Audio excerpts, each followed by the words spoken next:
Okay, it's no small thing to go last at a conference such as this. And one might hope of the final presentation that it says something of what this all comes to in some deep and abiding sense. And of course, that's going to be very difficult because we've been wrestling with a lot of different contours of Iain's work over the last couple of days. And nevertheless, I'm going to try to do so, and I hope a compelling and interesting way. And we're going to see what happens. So let me frame the discussion first. What I so love about Iain's recent work is that he's not in the least shied away from asking some truly fundamental metaphysical questions. In fact, these questions in many ways pervade the work. And yet, I think a discerning reader finds that two fundamental questions in particular frame the entire discussion, the tangled answers of which are slowly developed, or at least suggested, throughout 28, I think, scintillating chapters. So on the front end, even before the table of contents, the question of Plotinus, but we, who are we? And it's a question that Iain returns to occasionally throughout the book. And on the back end, on the first page of chapter 28, the final chapter of the book, it is the question of being, the question of Heidegger, the question of Leibniz, the question that has haunted the philosophical tradition, namely, why is there something rather than nothing? These two monumental questions. Of course, there's a relationship between the questions of some tangled nature. You might argue that the way you answer one question is going to implicate how you answer the other. And at least what's part of the matter with things is that we have no orienting space or position from which to answer these questions. We do not know who we are. We don't know why we or anything exist. And of course, there's an apophatic dimension to Iain's thought too. He's more concerned, I'd say, with keeping those fundamental questions alive rather than answering them and saying, here's the certain answer. That would be too a left hemisphere approach. Okay, nevertheless, I think he has developed a profound metaphysics or parameters, metaphysical parameters for offering an answer to these questions, or at least an entry point to these questions in terms of value, in terms of axiology. So I want to try to do that today with you. I want to do so in 5 propositions. So a word about propositions first. Matt had reminded us, it's come up several times. I follow Whitehead in this. Propositions should not just be reduced to the verbal content of logical justification. Propositions are not just about declarative statements of fact, whether true or false. They include that, but there's more to our engagement with propositions for Whitehead. So instead, when I speak of propositions today, I'm speaking as lures for feeling. Or Whitehead will speak of propositional feelings as the way we feel our way into the content of propositions as potentials. In fact, maybe a better way to put it is that propositions are invitations for your feeling, invitations for your attention. And so when I use the language of propositions, let's think about it in that sense, lures for your feeling, lures for your attention.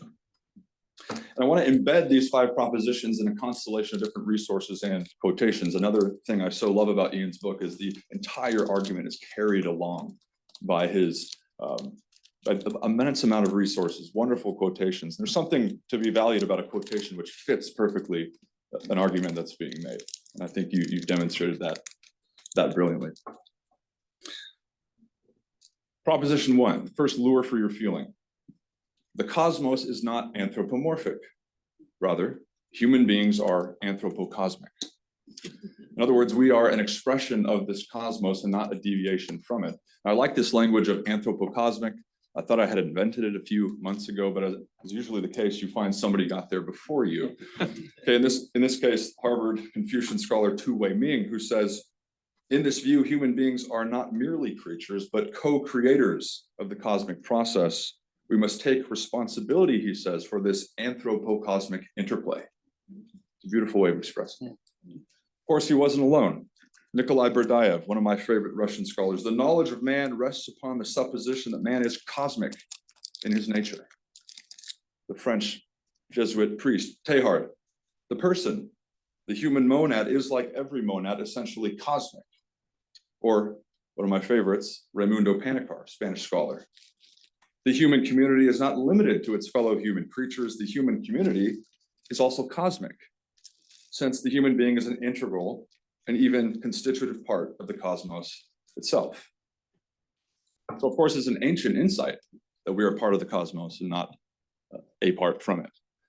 But it's one that we forgot, certainly in many ways in the development of modern philosophy. It's one we hear forgotten in pithy statements uttered by popular scientists. For example, consider a tweet exchange, 2019, between the astrophysicist Neil deGrasse Tyson, we'll all know who deGrasse Tyson is, and a brilliant response, I think, by the late comedian Norm Macdonald. So Tyson gets up early in the morning at 6 a.m. of some kind. He tweets to his very large following, "The universe is blind to our sorrows and indifferent to our pains. Have a nice day." Great way to start the morning. To which McDonald, I think, brilliantly responds, "Neil, there's a logic flaw in your little aphorism that seems quite telling. Since you and I are part of the universe, we would also be indifferent and uncaring.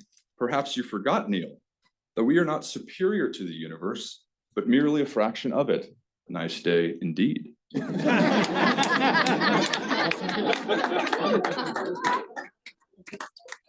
So the logic flaw that Norm is pointing to is that Neil can only utter these statements by removing his own existence and experience out of the universe, as if it tells him nothing about the universe at large. After all, we're hardly the kinds of beings who are blind to sorrow and indifferent by pain. In fact, at individual and cultural levels, if that's the case, we usually see those as moral faults, rightly. So Norm is pointing to this abstraction of the human element, the neglect to realize this anthropocosmic interplay, as Tu-Wei Ming put it.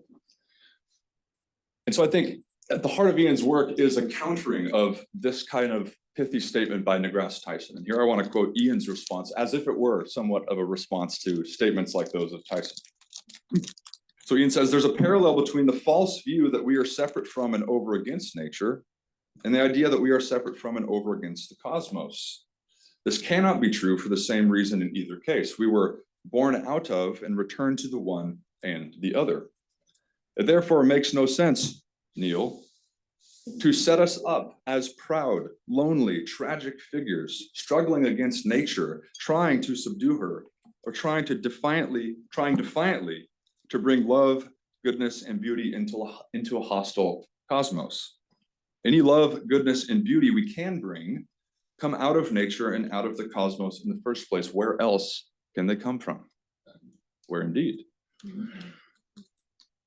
So the central thrust of this first lure for your feeling is that our anthropocosmic experience speaks of the cosmos at large, and the cosmos also speaks in human experience. But what does it say? So in part, Iain is pointing the direction as to what it says in that statement that I read. Second proposition, second lure for your attention. What the cosmos proclaims or speaks in human experience is value. Okay, and here I want to turn to Whitehead and Shaler. Consider Whitehead. He says, "Our enjoyment of actuality is a realization of worth, good or bad. It is value experience. Its basic expression is, have a care. Here is something that matters." Yes, he says, that's the best phrase. The primary glimmerings of consciousness reveals something that matters. So here's Whitehead's statement with McGilchrist about the mattering with or of things. For both thinkers, the universe is not made of vacuous dead matter. It's more accurate to say it's made of what matters. It's made of meaning, and meaning for consciousness, meaning for experience. Now, similarly, Shaler, who's influenced Iain quite a bit, speaks of a pure value quality which is first given and felt experience. He uses this great analogy of color, right? Just as colors are given in visual perception through seeing them, so too values are given in valueception, a mode of feeling, through feeling them.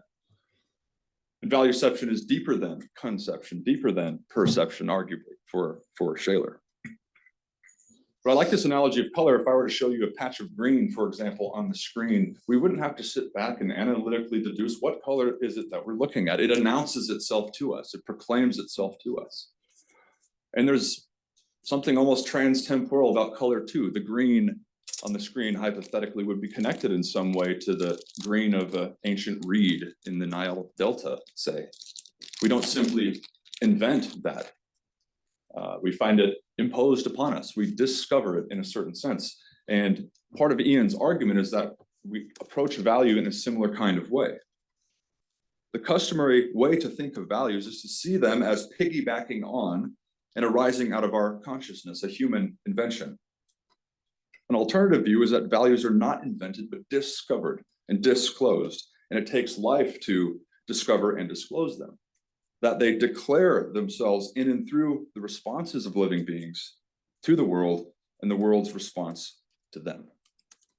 Okay, so the central thrust of the second proposition, shared in different ways by Shaler, by Whitehead, by McGilchrist, the declaration of experience is value.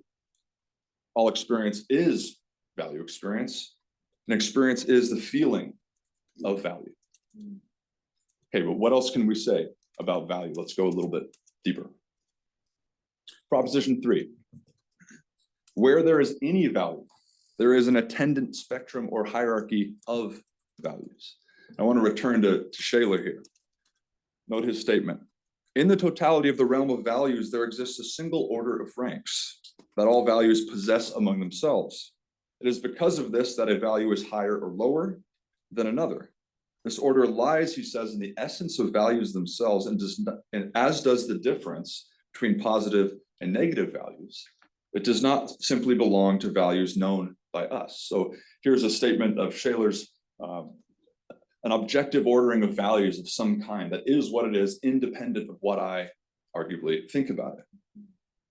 Now, I've come to appreciate Shaler's work through reading your work, Iain, and in particular, his hierarchy of values. We've often seen this, often a pyramid structure, 5 different hierarchies, the lowest being utility, values of usefulness, moving up to values, sensual values, virtue values, values of wisdom, truth, beauty, goodness, values of the sacred, the holy. And again, part of the matter with things is that we've inverted this hierarchy so that values of utility and usefulness are at the top, and values of holiness and sacred are often at the bottom. And this pyramid is often presented in different shades of color as well. Again, I like the analogy with color. It's as if values are the colors of our feelings in some way. And you can no more abstract, say, a single color from the entire spectrum of color, the hierarchy of color of which it is a part, than you can say a single value from the whole qualitative spectrum of values of which it is a part. Arguably, there's an interesting, I like that analogy quite a bit. So for Shaler, we face this hierarchy in some sense in our experience, but some sort of value hierarchy is not confined to our experience. So let's turn to Whitehead here, for example, one of my favorite statements. He says, on a grand scale, our cosmology discloses a process of overpowering change from nebula to stars, from stars to planets, from inorganic matter to life, from life to reason and moral responsibility. What is going on? At least in part for Whitehead, cosmic evolution is in the business of achievements of value, which weave into higher achievements of value, which make possible the dawning of deeper kinds of value. For example, this dawning of moral responsibility, this dawning of moral intuition. The problem of evolution, Whitehead says, is the development of enduring harmonies of enduring shapes of value which merge into higher attainments beyond themselves. Aesthetic attainment, he says, is interwoven with the texture of realization. So Whitehead, aesthetic value is the widest and most inclusive form of value that's applicable to the universe. It's in this light that Hartshorne, his assistant for a time, says that the most general principles of harmony and intensity are more ultimate than the laws of physics and the reason for there being natural laws. Provocative. Harmony and intensity are aesthetic principles that are deeper than the laws of physics precisely because they're embodied within them. And here again, he's reflecting Whitehead, who says it's not the case that we have an actual world which happens to exhibit an order of nature. He says we have a world because there is a more fundamental order of nature. He follows that saying all order is aesthetic order, and the moral order is merely certain aspects of the aesthetic order. Now, Iain on occasion has had time to push back at that because it might risk reducing moral value to aesthetic value. There's something to be said for that. But I think what Whitehead is doing is situating the advent of moral value across an evolutionary spectrum from more primal experiences of aesthetic intensity, aesthetic harmony. After all, the formation of protons and electrons was aesthetically intense in terms of harmony and intensity and order, but it doesn't seem that moral value arguably would apply at that level to those occurrences. So I think it's a statement about an arc of evolutionary experience that runs from the aesthetic all the way in very high forms to the moral. After all, there's the harmony of a human life, which is both an aesthetic and a moral concept.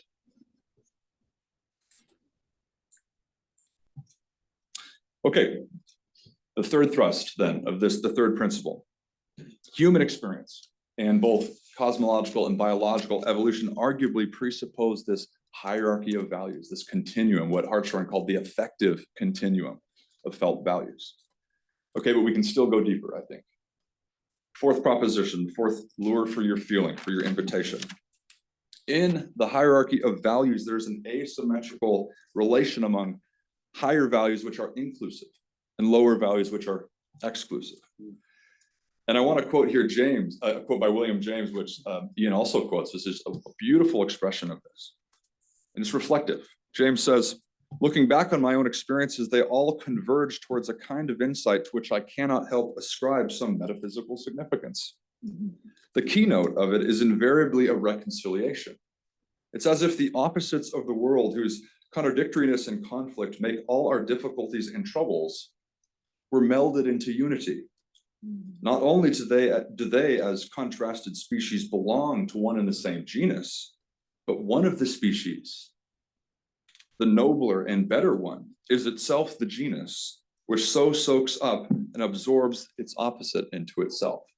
This is a beautiful statement by James of a kind of asymmetry among opposites. And I love the way Iain describes this. He says this statement is one that speaks of the equal necessity, but the unequal status of spiritual opposites in the universe. And so both thinkers are haunted by, well, a kind of axiological asymmetry. So consider a few axiological koans, if you will. Isn't it the case, in some sense, that love can include hate without being diminished, but hate cannot include love without being extinguished?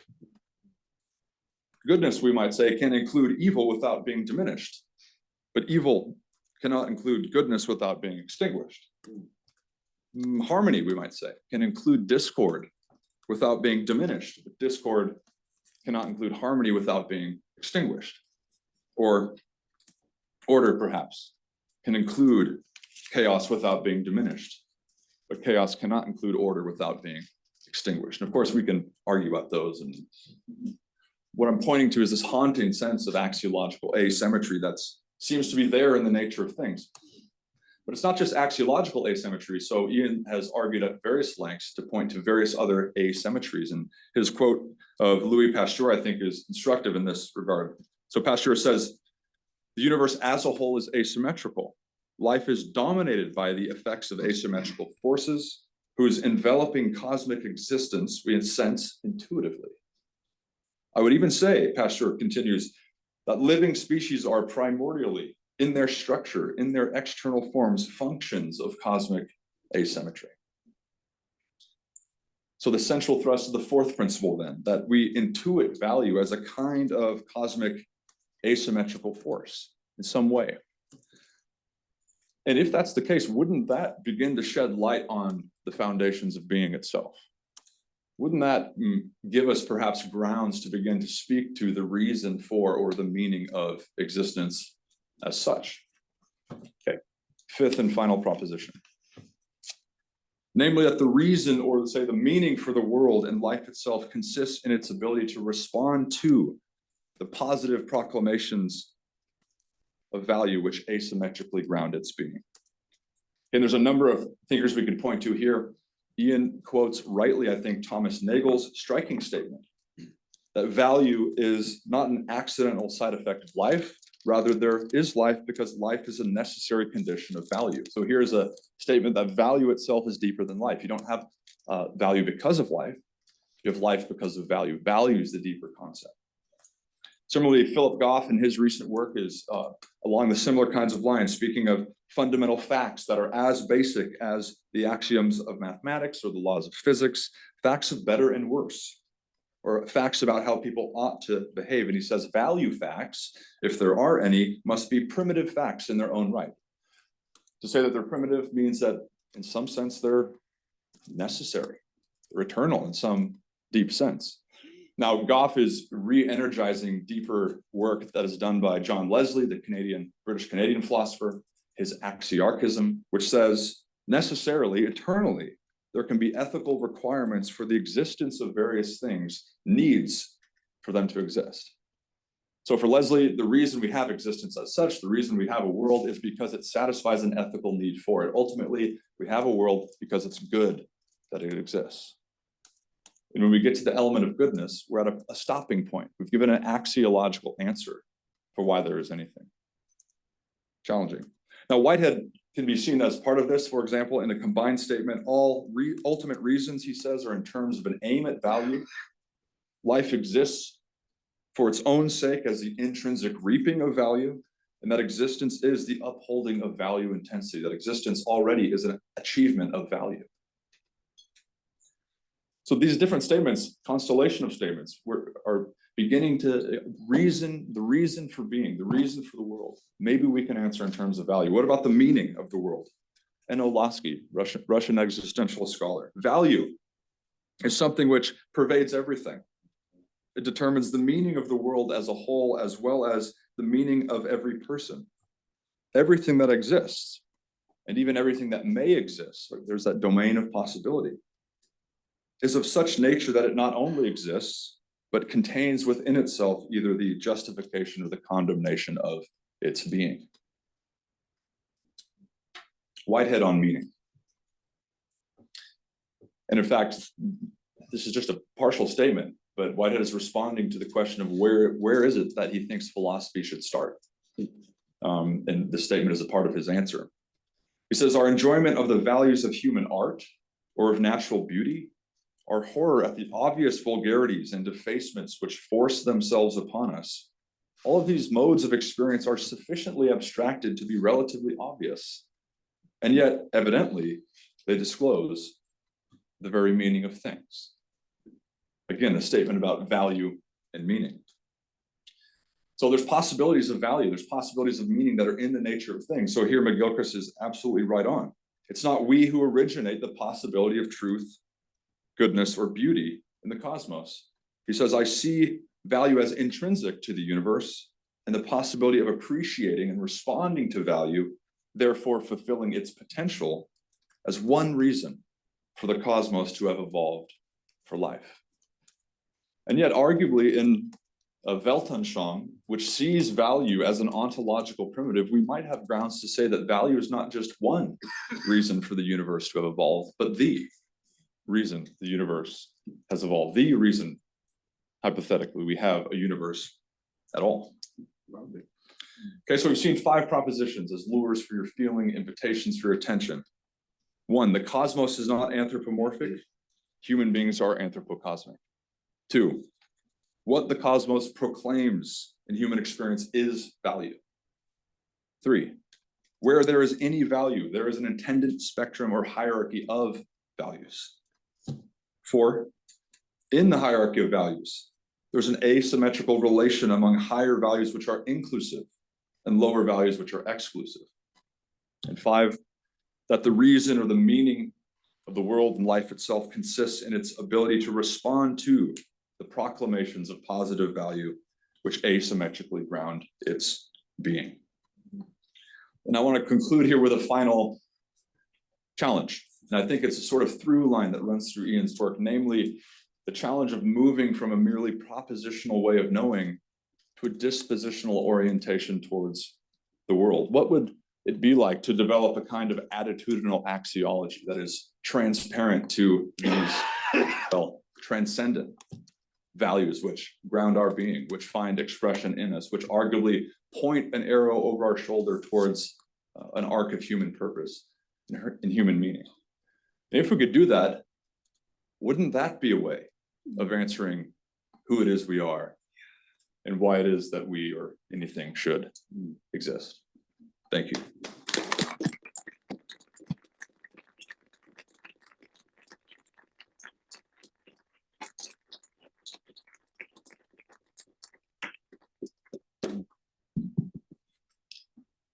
Thank you so much, Rick, John, Andrew. We have about 20 minutes for questions with this panel, and then we have much more time until 1 p.m. to continue discussion, open dialogue. So hands, I'll start over here. Thanks, Mike. First of all, what an amazing and thought-provoking morning of presentations. So I'm very excited because I've had a question I've wanted answered for about 2 months. So I'm going to put it to the panel. And that is, very recently, I've discovered the cognitive science of religion, where social psychology meets cultural anthropology. And I'm fascinated to learn that the vast majority of humanity believes in something higher, some numinous source, some theism, and only a tiny minority overall are atheistic. So here's my question, and I can ask this because I'm not from the States, and I'm not American, I don't live here. I come here and I see, my question is about leadership and higher agency. I see the likes of pop star Taylor Swift filling stadia after stadia with a goddess-like following. I see a certain politician called Mr. Trump, and we needn't go into any of the belief systems around either Taylor Swift or Donald Trump. But they, to me, this is an anthropological question. I come here and I'm like, what is the magnetism? What is the religio going on here? What is it in American society that these two quite different figures in different contexts seem to be holding such force? So that's a question I've been wondering about. So I'd love to hear any input on that.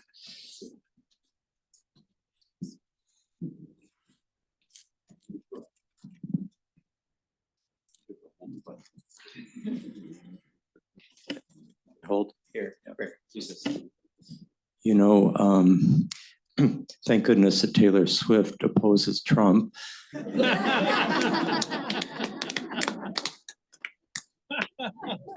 Much to his dismay. I think they appeal to two very different parts of the collective sensibility. And Taylor Swift, I have a 15-year-old granddaughter, and in her world, Taylor Swift is big. And I've asked where that was coming from of my son, and he gave insight just in terms of that she's been able to kind of keep a relationship with her many fans, and her fans tend to be of a certain age, typically of a certain gender, and I think she represents a kind of ideal image for at a certain point in a maturational process. It's something that happens in popular arts all the time. Trump's a whole nother phenomenon. We would need a whole weekend to discuss the factors that are going into his bizarre emergence into the position that he's in. I'll put my cards on the table by saying I think there's a demonic complex that's taken over a good part of the country for many reasons. Usually it has to do with trauma, and it makes one distort perceptions, deny certain realities, and become quite vociferous and expert at it. But I think we're looking at a very powerful moment of the takeover of a certain kind of archetypal complex in the collective psyche that is not, it's different than, but it's not completely unlike what happened in Germany in the 30s. And Jung wrote a very insightful essay on that called Wotan that's worth reading in that light. Anyway, those are a couple thoughts. Not to deny the pronounced obvious differences between Taylor Swift and Trump, I wouldn't mind having dinner with the first. I would not want to have dinner with the second, for example. But I think they do share a common causation. I have been arguing extensively for the fact that we're in a meaning crisis, that we have a worldview in which we are a whole, in which we do not belong. And when your worldview eradicates you, you are hungry for connectedness. And you are hungry for, I'm going to use this in a technical sense, in Frankfurt sense. You're hungry for a way to cut through the bullshit, to get back to connected to what's real. You're hungry for wisdom and religio. And you're also hungry for agape. You're hungering for a justification to be ontocentric rather than egocentric and participate profoundly in the making of persons. We're hungering for that, and we're in a worldview and a culture that is starving us. Now, most of that meaning making and insight and overcoming of self-deception is not happening. It's not taking place at the formal theoretical level. I talk about 4 kinds of knowing, and most of that connectedness religio is being generated at the procedural level, at the perspectival level, at the participatory level. And you need practices. I often tell people, don't tell me what you believe, tell me what you practice. Because then I know what your religio is. And we used to have something that homed, please note that word, homed a worldview that legitimated complex living ecologies of practices for enhancing religio, for overcoming self-deception, for cultivating wisdom, for affording the agapic creation of persons, and it was called religion. I'm not here to advocate for any religion, and there are viable and important critiques. I don't want to throw out everything that modernity did. But when we threw out the bathwater, we threw out a lot of the baby. And so we're hungry. And so we look for pseudo-religious surrogates, pseudo-communities, pseudo-gods, pseudo-worldviews. And not to besmirch Taylor Swift, she is what she is, and she's honest, I think, right? I think she represents something not good, which is the reduction of the sacred to celebrity. And the participation in that celebrity of undue adoration. She's an idol. And of course, Trump. A lot of the mainstream media doesn't get Trump. Trump is a religious phenomenon. Trump is a religious phenomenon. It's a cult. He knows in whatever incoherent manner that he can say and do whatever he wants because he's an enacted symbol. And America has been a religious civil war from the beginning. You had 2 founding movements. You had Puritans, who represent a kind of religious fundamentalism of their day. And you have the revolution, which is driven by Enlightenment philosophy. And America has always carried this. And I can say this because I'm a Canadian. And you guys have life, liberty, and the pursuit of happiness, and we have peace, order, good government, right? Right? And so I think there's always been that religious tension in America. They always near to the surface civil war, religious civil war. And then the meaning crisis has amped it up, like on methamphetamines. And that's why you get Trump and Taylor Swift. Let me respond to the first element of your question, since they've covered the second. I think I heard you say, we all, or many people believe in a higher power, some sort of theism. And so to connect it back to Iain's work, it is a question about, say, the kind of values, the primordiality of values that I'm speaking of. What theological or metaphysical framework do you embed them into? Theism would be one answer, various kinds of theism. Pantheism would be another. That's John Leslie, that's Philip Goff, that's a number of others, depending on how they define their pantheism. Panentheism is another one that Matt and I have written about, that many in the Whitehead community, Iain included, have spoken about in a profound way, that is going to preserve a kind of relationality that seems to be lost to either theism on the left or pantheism on the right. Atheism is an option. So Iain notes that several times Thomas Nagel, admittedly, as he says, I just don't want the universe to be the kind of universe that has a God, right? He admits this. Of course, the kind of God he's imagining is, well, probably one we wouldn't want either, but value remains. And it's an open metaphysical question as to whether or not there is a God-shaped metaphysical whole. Can you just have free-floating values and possibilities in the universe? Where are they? Can we ask that question? Part of the answer Iain gives is that they're not just sort of independent out there somewhere. They're, well, I think, and correct me if I'm wrong, qualitative dimensions of consciousness, right? So that mind and value come together in some deep sense to support each other mutually. So I know it's an open discussion, but theism, pantheism, atheism, panentheism, there's other isms, transpantheism, Roland Faber, etc. But it's not a closed question as to how you make sense of how values can be, and not only be, but be efficacious in the world. I would say the same thing about possibilities. Okay.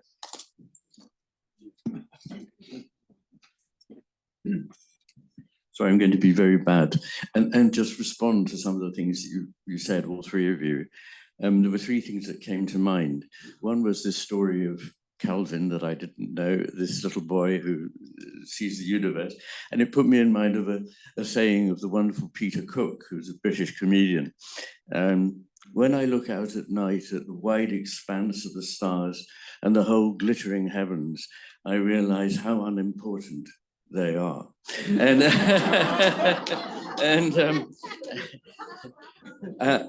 the reason I say that is, of course, not that they are ultimately unimportant, but that we get over. Some people have an idea that the sublime is a way of humiliating ourselves. It is not. It is a way of exalting ourselves, because we realize that we are part of that cosmos. And that's the bit that Peter Cook wouldn't have seen. And I'm told by a devout Jew that certain Jews carry in their pockets two pieces of paper. And one says, for you, the whole of this wonderful cosmos was created. And the other says, in respect of this whole cosmos, you are but a speck of dust. And holding those two together, as often seems to me a good place to be. And the reason I mention it is that a lot of people are overwhelmed by the question, what do we do? You know, they ask me, what can we do? I'm just so small, you know. And the world, they sometimes add, is so small in this realm of space. Well, setting aside that Sir John Polkinghorne, famous English both theologian and cosmologist, points out that in order to get to a planet that has life like this, you would need a universe the size and the age that it exactly is. So the fact that it is large and it has existed for a long time is not a reason for despair. But also, the whole question of size is a very left hemisphere question. How big, when the lover says, my love is as broad as the skies and as deep as the ocean. How deep is that? You know, it's a sort of autistic question. And I think that the way in which I would see it is that we need to start within here. And I can't tell you how big that is. It's potentially infinite. And we're not asked to sort the whole of our society, never mind the whole world and the cosmos. We're asked to do the thing we can, and it begins from a step inside the heart. The second thing I wanted to pick up on, if I may, is the idea of belonging. I think this is an absolutely profound question, and we've done away with a religio in which people can find themselves at home. We've given away or done away with a society in which people feel together with others, and we've tried to make the whole cosmos seem to have no meaning that would allure us. But belonging, it comes from a root in Anglo-Saxon, langian, which is to stretch out. It means however far you go from home, you feel that urge to return to it. And that is what we're feeling the urge to, but we don't know what that home is anymore. And as G.K. Chesterton said, when people stop believing in God, they don't believe in nothing, they believe in anything. And that's the world in which we find us. And the third point I wanted to make is in relation to your talk, Andrew, where you talked about the whole cosmos being possibly a response to the fulfillment of value. And I'd just like to say this about life, because I used to think that there was an enormous chasm between the inanimate and the living. And of course, there is a very, very important distinction, but it is not actually a chasm. there are elements in the inanimate universe that do what life does, but very, very, very slowly and very, very, very minimally. It responds to certain things in the way that life does, but life does it billions of times, both faster and more deeply. And so the expression of value requires the creation of creatures who can reflect value. A.N. Whitehead said, why is there life? If it's really about permanence, the secret to permanence is never to have been alive at all, be a rock. But life, and even the most ancient life, had much better survival chances than we do. There are actinobacteria at the base of the ocean, single examples of which may be 500,000 years old, and yet poor old Homo sapiens, 70 years. So it can't be anything to do with that. I think it's to do with what has caused us a great deal of suffering, but a great deal of exaltation and a sense of depth with the divine, is our ability to respond to those values, the good, the beautiful, the true, and the sacred. And that's why there is life at all. Thank you.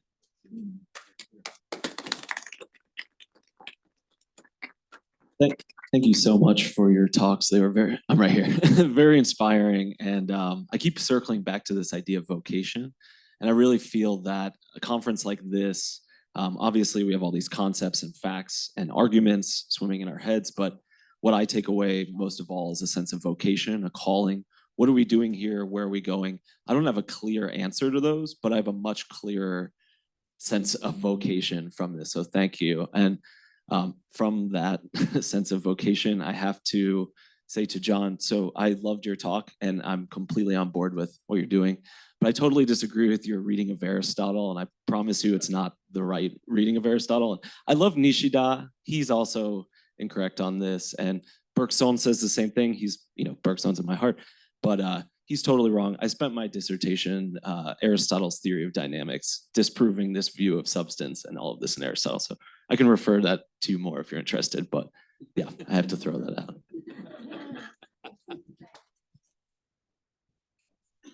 I can't respond to an argument in absentia, so I don't know what to say about that.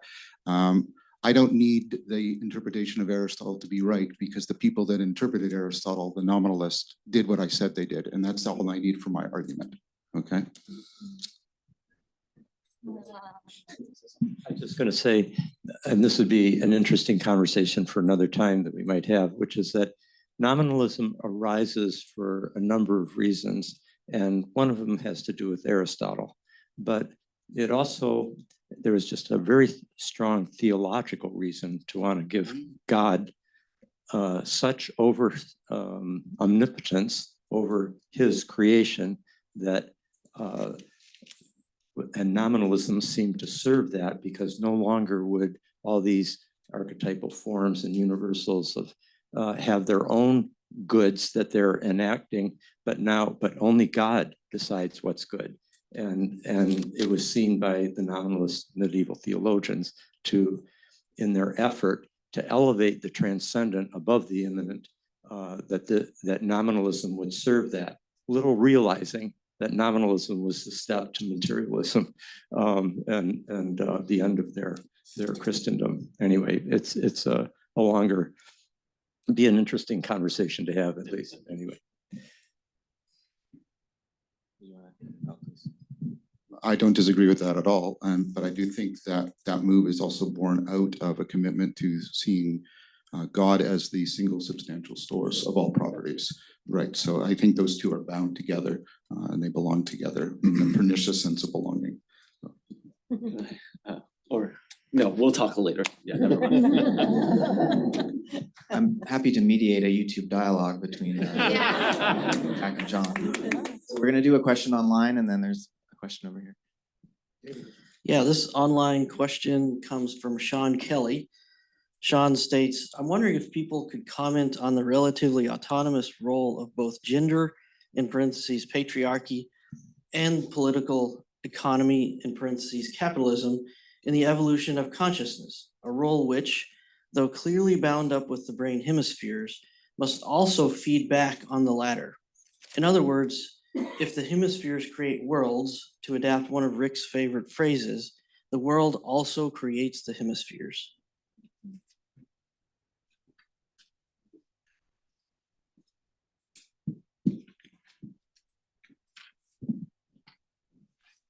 have a thought on that? You know, Sean, I'm reluctant to get into such a complex issue. I totally agree with you about the recursive relationship between worldviews creating worlds, or epistemic stances creating worlds, and then the worlds are also creating the epistemic stances in a feedback loop. No question about that. And there's no question that patriarchy and gender and so forth are major factors at work in almost everything we've been talking about, and also, as you say, capitalism. But to parse out the specific ways in which male and female, masculine and feminine, even those are two different sets of categories overlapping, play out, I just feel like I certainly couldn't do justice to it in a 3-minute response to you. And since I'm your fellow faculty member, I'll look forward to a longer conversation. I don't feel I have the expertise to answer that question. And I try not to, which is a besetting danger in the social media world, to speak beyond my expertise. Yeah, why don't we move on? Thank you, yes. Probably all of us in this room live for these kinds of conversations. So thank you very much. I have a question for Andrew, but I will frame it within the wider discourse that has been going on. And someone said, you know, your worldview is eradicating you. And it's difficult to read the newspaper or the news these days and to say, my worldview has eradicated me, or somebody else's worldview was eradicating me, because we feel that we're being eradicated, and that's not an overstatement. So the framework for my question to Andrew, again, before I get there, is a distinction that Cantwell Smith makes in the meaning and end of religion, in terms of the etymological roots of religion, which are religio, which is binding, and religare, which is the way that you do something, the care in which you do something, with which you do something. So if you focus only on the first etymological difference, then I think you're ignoring what Cantwell Smith discovered and why he advocated that religion had to go. And he was trying to, in this way, get us back to Schleiermacher, who said that religions in this way are binding principles that have been emerged from traditions, and they cannot be absolutely true because they're human created. Whereas the experience of feeling inextricably interwoven with all of life, which is an innate capacity of human nature, is dispositional if you have, I'll use another tradition, an eightfold path. So the function of a spiritual community through practice is to create your dispositional standpoint, so that when there's anger or rage or sexuality or whatever, your disposition gives you the ability, he says, to pause, which he says is the basis of human freedom. We get to pause when we're triggered and decide how we're going to express what's been triggered emotionally. And thus we need the disposition of religare, caring. Now, to Andrew's wonderful delineation of your thought, I just love it. So here's my question to you. Okay, you say that value facts are primitive facts in their own right. So that's one claim, primitive facts. Second claim, existence is an achievement of value. There's a little wobbly there. I'm suggesting, perhaps, that value facts, as you're almost framing it, but not quite, which is why I think your work's brilliant. But the way you're laying it out, it's as if you're making value subject to the fallacy of misplaced concreteness. So my question to you is this. that you're calling for dispositional axiology, which again, Buddhist, Schleiermacher, others, religare is the way in which we do something which requires right community, right practice, right action. That disposition, and William James, right, took a trip, nitrous oxide, to see opposites meet. That dispositional state. That dispositional state, as you know, from the standpoints of Kyoto Buddhism, is shunyata, is nothingness, which is why they have a far more nuance under delineation of the phenomenology of Heidegger and Husserl, because they say, sorry, the West just doesn't get what nothingness is. It's not empty. So it seems to me that you are moving brilliantly toward your dispositional axiology, which is no thing, the multitude out of which emerges through interference. What's this? A concrescence. Can I just say penguin?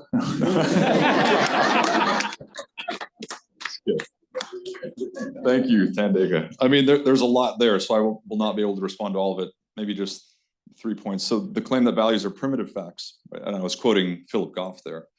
But this is also the claim of Iain, that they're ontological primitives. I don't think we want to reify them.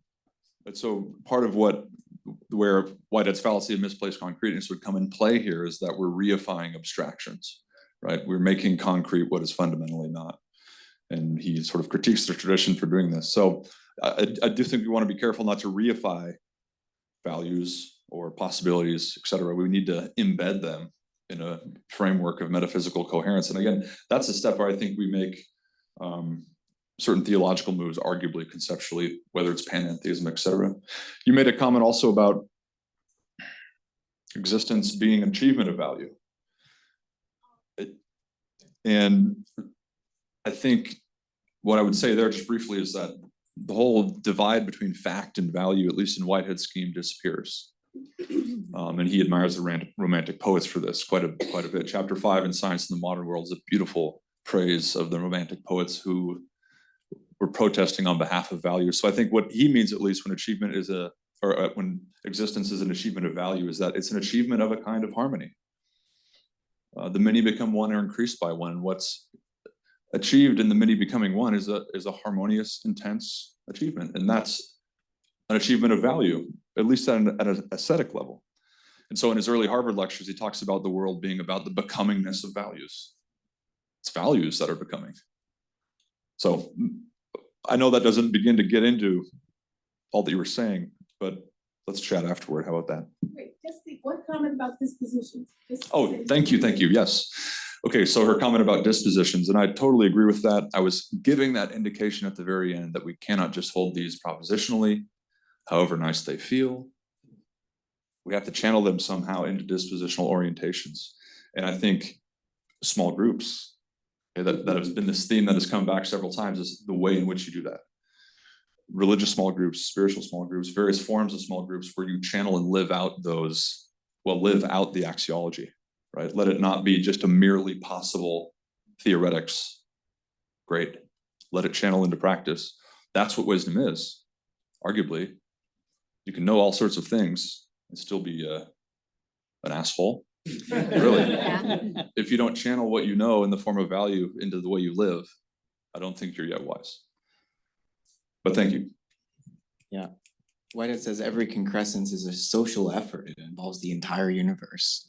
We can repeat that in these small groups in microcosm. So we're going to have one more question, and then we're going to take a break for 10 minutes, and then we're going to come back, and you can ask your questions that I know all Coming off of your social effort. This is primarily for you, John, but anybody, please, as I leave this august group and re-enter the real world of trying to safeguard and protect the future of our numerous 5 schools of 5 programs of psychology, of our work of our graduates who are receiving headlines and promotional efforts every day from regenerative AGI, whatever we're looking at. They counter your pillars that you presented so beautifully of implications and rules and everything, you know, supporting relevance, with this one bizarre comment that, okay, the human brain has 100 billion neurons, but we're at a place of 1 million now. So it's all just a matter of scale. And as we scale this from 1 million to approximate that human brain, we too will have relevance in our pocket. So please, we need something to answer these folks.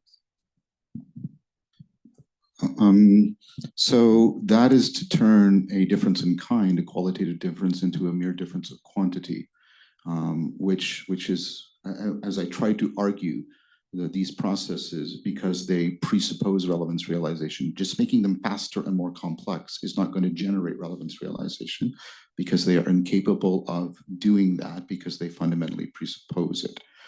And that's why these machines, and I think the right word for them, are parasites. They are parasitic on us. That's why they represent no scientific advance. And making them more complex is not going to lead to a difference in kind. It'll just mean their parasitic abilities will become more pervasive and powerful. And that was part of the horror appropriately delivered to us by Zach's talk. And I think that I'm not attributing anything to you. I think the framing of the question, but it bespeaks the performative contradiction that it is coming from.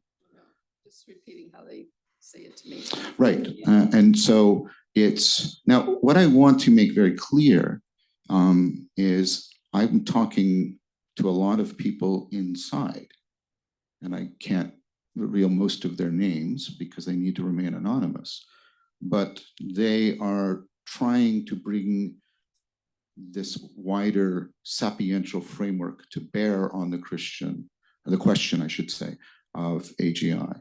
And so there is, and it's weird, so many people have come to me from that community because of the advent of these machines. And they realized, wait, this is taking us away from something profoundly.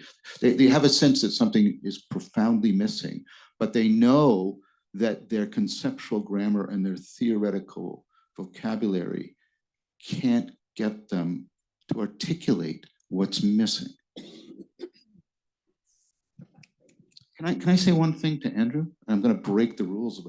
I'm going to ask him a question, which is, I thought your talk was excellent, but I wanted you to clarify about hierarchies, because it seems to me that, you know, some of these, the way people organize their ultimacies seem to vary.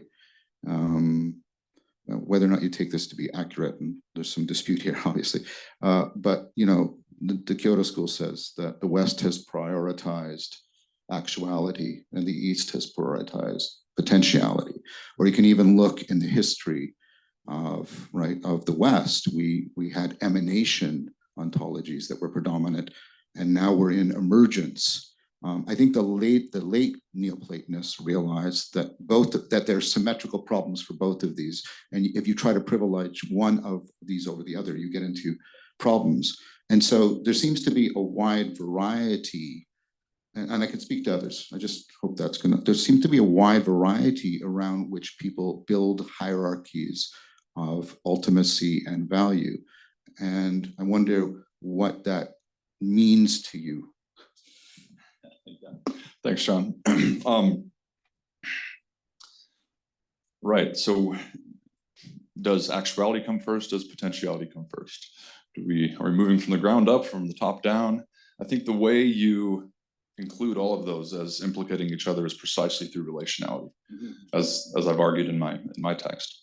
So sometimes, for example, Whitehead gets critiqued. His ontological principle is that all reasons are reasons of actuality. It's a statement of ultimate actuality as a context of metaphysics. And some say, well, he's just ignoring potentiality. No. The other side of the ontological principle is that the things which are temporal arise by their participation in the things that are eternal. Possibility and potentiality belong but we don't know their relationship. That's partly what I try to get at. Whatever God is, a necessary being of some kind, is a synthesis of the possible and the actual in some way. Now, that takes us elsewhere, but so I do think relationality is a way to cut through those different approaches. And your other comment was, remind me. No, that's it. I mean, I think what you're saying is that, if I understand you correctly, there's sort of, we can do a trans-hierarchical thing in which we realize that all of these different hierarchical formulations converge on relationality as the ultimate. Yeah, I fully agree. So when it comes to hierarchy of values, that's a tough one, I think. And hierarchy is language that people don't like these days. Maybe continuum, maybe spectrum, et cetera. But I guess what I'm trying to get at in speaking of the hierarchy, and I agree about the relational component, the hierarchy of values, if I lift the tablecloth, everything comes with it and everything maybe falls off the table. I think value is something like that. If anything has value, you're in trouble. All values come with it, higher and lower, et cetera. And we can debate which values are higher and lower. Our cultures disagree, but that there's a difference between those values that are higher and lower, I think is presupposed by our practice, even if we deny it in theory. Thank you, gentlemen. So I can't promise that we can hold eternity in an hour, but we still have an hour left. Take a 10-minute break and let's come back for our final hour.